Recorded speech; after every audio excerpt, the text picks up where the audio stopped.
Good morning, Eric. This is, of course, your house, and I just wanted to make a point that the top floor there, the upstairs, the bedroom, and I think the laundry room, and you're going to help me confirm that, that sits over a portion of your garage. And when I get up in the garage attic here, I want to point a few things out to you.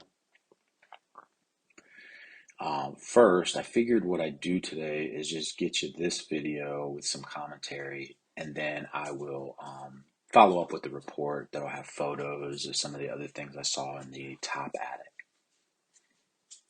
But that area there is adjacent to a living space in your house, and that's sheathing, that silver board. It says it right on there, and beneath it is insulation.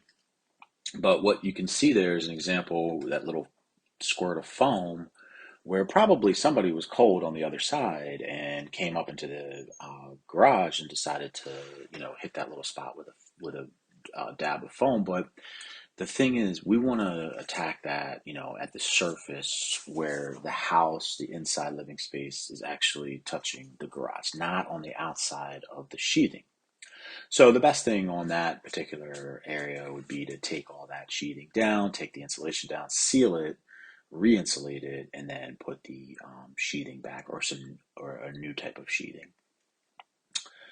All right, so let's get into this here. So this is, of course, looking back through that little sort of overhang roof. That Your house is a little complicated, so it's hard to explain, but obviously a portion is above the garage, and then it kind of goes over, I think, maybe over the front door, but that part might not even be connected to where I am now. But obviously that is the dryer vent that's running through, and we talked about that. But the big thing here that I wanted to point out is that at the base there, you see that maybe probably about a foot, 10 to 12 inch area where I'm sort of digging there into that insulation. And what's happening there is those are just open into the interstitial space between, where I am now, the garage, but the floor and living space above.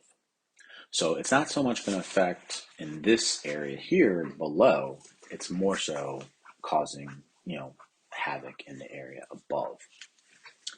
And it may not be causing havoc per se, but it's definitely a place where the mice are getting in, and where hot and cold air and humidity are getting in. And like I said earlier, the best thing to do is kind of go along that area with foam board and seal all those areas up.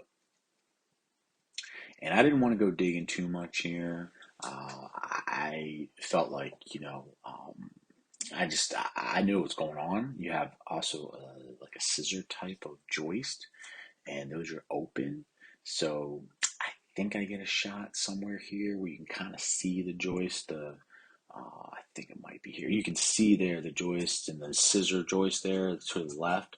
But those are all just open, so that entire area is just feeding air into the space above. And even though there's insulation in there, insulation does stop the flow of air. And you can just see all the mouse droppings and things like that in that particular area. So that's a clear sign. All right, so we don't need to keep going on here, but I just wanted to show this to you so you could get a feel for what's going on, just get a little bit of a more in-depth look. But the rest of the video is pretty much the same, and I appreciate you taking the time to watch.